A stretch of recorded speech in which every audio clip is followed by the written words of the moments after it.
I'm excited for this one because it's how to optimize your LinkedIn.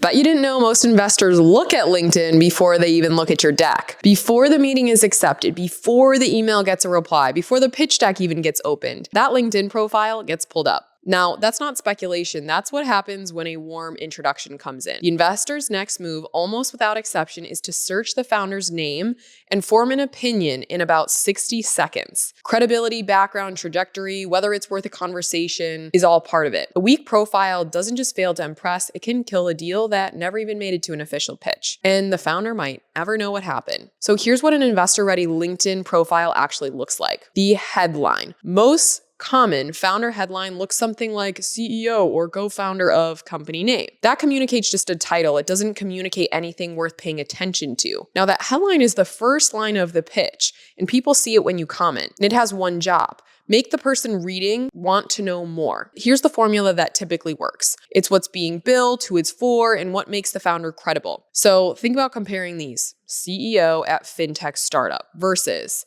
helping small businesses access lending, X Goldman Sachs, X million raised, or how boring is co-founder at health tech company versus building the future of remote patient monitoring, former insert credibility, 500 plus clients served. The second versions tell the story in one line. That first version doesn't tell you anything. Now in the about section, most founders either leave it blank or paste in a resume summary that's so long. Both miss the point entirely. The about section is about the origin story. It should answer 3 questions in this order. Why this problem? Something specific to the founder's background, experience, or life that made that problem they had to solve. And it matters because investors aren't just funding an idea, they're funding that conviction, and they're going to see that first. The about section is where the conviction either kind of shows up or it leaves it flat. And why this founder? Bring 2 or 3 points directly relevant to what's being built, not a full career history, just the highlights that make the case. And add domain expertise, any past wins, relevant experience, what's being built and why does it matter? In 1 or 2 sentences is all you need. It should be specific enough to be credible and short enough to be interesting. And then a call to action. If you are an investor in X or type of person interested in insert space, my DMs are open.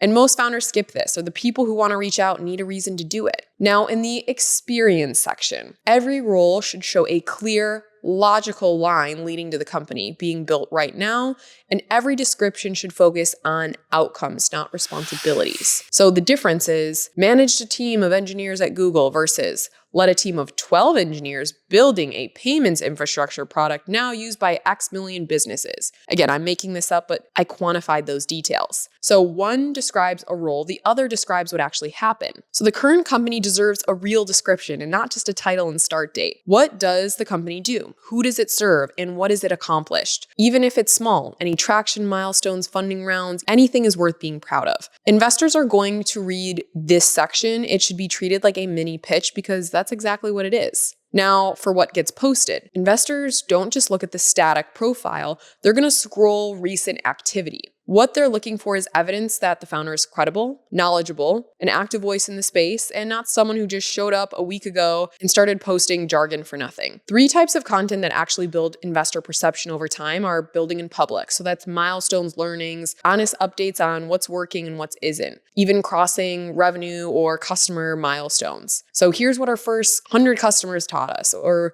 we closed X type of round. These posts create a public track record of progress that investors can find and follow before any conversation starts. Now, for domain expertise, what's knowledgeable about the industry most people don't know? Founders who demonstrate genuine expertise through their content are more fundable than those who only post company news. The content kind of signals how they think. Now with engagement, commenting on posts, people worth knowing, with specific insights versus great insight is going to show you popping up in their feed. It creates familiarity without a cold email ever being sent, and then your profile is literally popping up. So consistency is going to matter more than volume here. 1 post a week with real substance outperforms total noise that happens daily. And for the details that separate good from great are recommendations. Now in this section, 2 or 3 people who can speak specifically to the work, former colleagues, customers, advisors, the ones that actually move the needle that aren't generic. They should be specific, outcome-based, and from someone credible in the space. So the difference here, for example, someone wrote an incredible founder and natural leader versus I worked alongside her for X years and watched her take X product from 0 to Y Y users with almost no marketing budget. They were one of the most resourceful operators I've ever encountered. So this second description is longer, but it's a data point. And for a quick profile audit, here are 5 things worth checking right now. The profile photo. It should be clear, recent, and professional enough to look like someone worth meeting. No casual selfies or old photos at an event or ones that have a color background and don't seem real. Use the real photo, it's more natural. And then that banner. Most founders leave this blank at the top of the profile.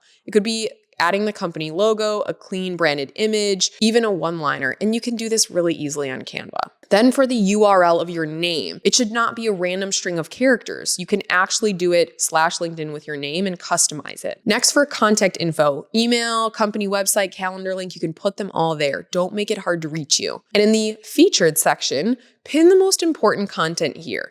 Even a one-pager, a PR feature, a post that landed well, or an article. This is the first thing investors are going to see when they're scrolling after the About section. And your profile is either building the case for a meeting or quietly undermining it. That attention is going to be there whether you think it is or not. Investors are looking, future customers are looking, advisors and partners worth having are looking. So even 2 hours of focused work on your profile, About section, experience description, your strategy, recommendations here and there, and profile details are enough to go from a profile that's losing deals to one that's starting conversations and getting sent to others before a pitch deck gets sent. So that's a pretty good return on 2 hours. I've added my profile below for some inspiration, and let me know if I should do a profile review on my next video.